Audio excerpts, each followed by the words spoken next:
At the edge of the cave, the focus has been on logistics, mitigating risk, and racing the weather. But for the rest of the world, the 12 boys and their soccer coach below have been the focus, never more so than tonight, now that 4 of them are finally free, rescued earlier today.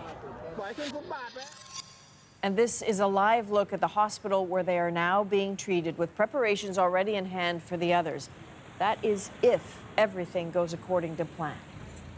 And frankly, that's still a big if. A lot can still go wrong. But if nothing else, the boys and the rescuers now know that the plan works.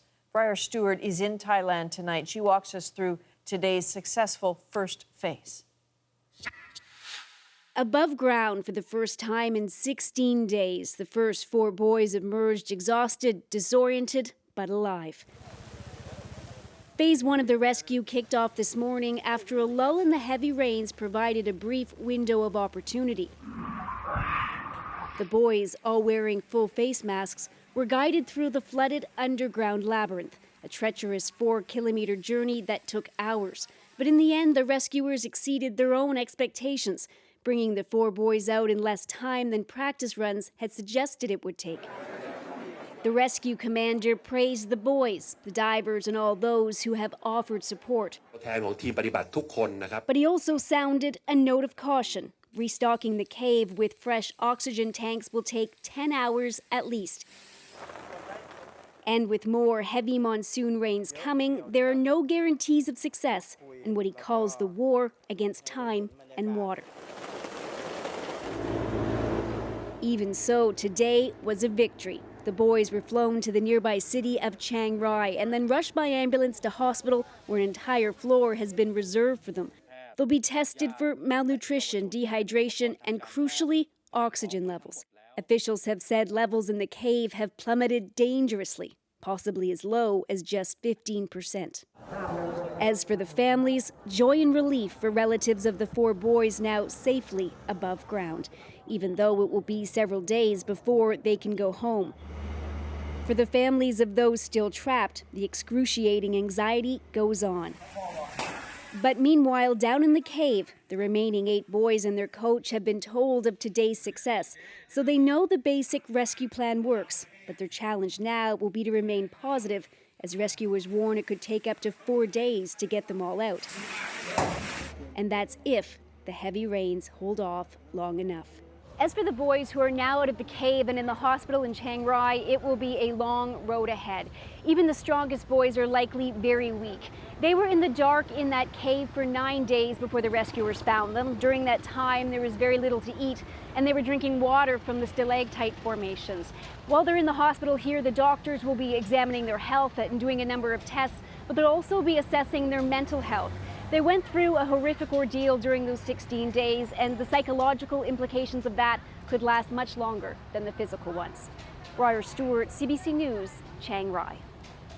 As Briar mentioned, leading weakened children who are poor swimmers through an underwater maze of jagged stone, it is staggering that this was the best available plan. The phrase "between a rock and a hard place" has rarely been more apt. Those who remain are stuck here. They have a grueling journey ahead of them, at least 4 hours. It starts by plunging into an underground passageway. Immediately, the current will tug at them. That water is the color of coffee with cream, and lamplight barely pierces it. Each boy is accompanied by 2 rescue divers. One takes the lead, linked to the boy by tether, carrying his air supply. Another follows behind him, in part to ensure he doesn't stray. The passage isn't a straight line. There are blind alleys and dead ends. After a few hundred meters, there's the so-called Pattaya Beach. It's called that because usually there's a dry section here and an air pocket, but it also signals tough challenges ahead. The tunnel can narrow dramatically, including at what's described as a crisis point, where it juts upwards to an opening about half a meter across. That's all. The group will have to shimmy through, pushing their air tanks ahead of them. Eventually, the cave comes to a T-junction.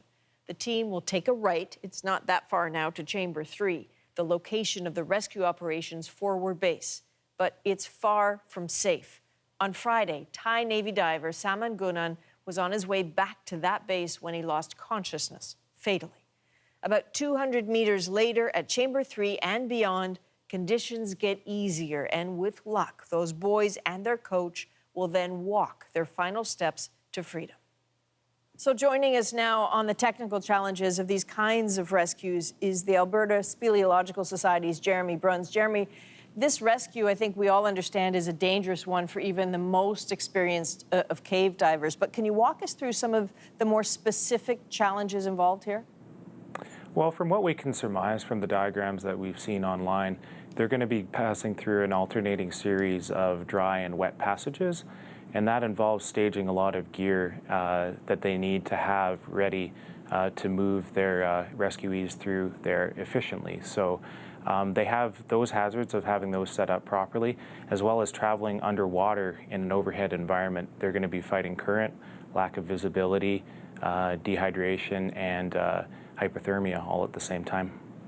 When we hear that in the last few days that they've been teaching the boys about diving, what does that mean exactly? What have they been showing them?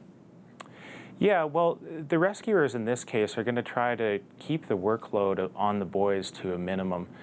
So they're not going to be teaching them everything that a cave diver would need to know to cave safely in an overhead environment, but rather how to use the full face mask that they've been talking about using, if that's the case, how to clear that mask if they get water in it, how to avoid panic, keep their heads on straight, so to speak, and to deal with any uncertain situations that they don't expect. One last question, very briefly. What is the threat of panic? A couple things can come up there. In particular, if you're hyperventilating, your CO2 levels in your body can get up to too high of a level, and that can cause toxicity and nausea. Also, like I mentioned earlier, getting too cold, hypothermia is a real threat because they're spending a long time underwater. Okay, Jeremy Bruns, thanks very much.